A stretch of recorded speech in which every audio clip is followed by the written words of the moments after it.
ছবি, যে ছবিতে আমি দেখতে পাচ্ছি যে মুর্শিদাবাদের যে অশান্তি, যে মুর্শিদাবাদে বাঙালি হিন্দুদের বাড়ি ছেড়ে তাদের পৌঁছে যেতে হয়েছিল পাশের জেলাতে, তাদের আর্তনাদের ছবি দেখুন, এই ছবিটা দেখুন।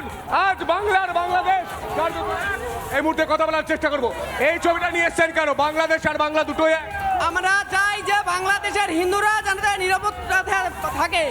আমাদের একটাই দাবি, যেন আর কোনো দ্বিতীয় দীপদাসের যাতে এরকম নাতে হত্যা না হয়।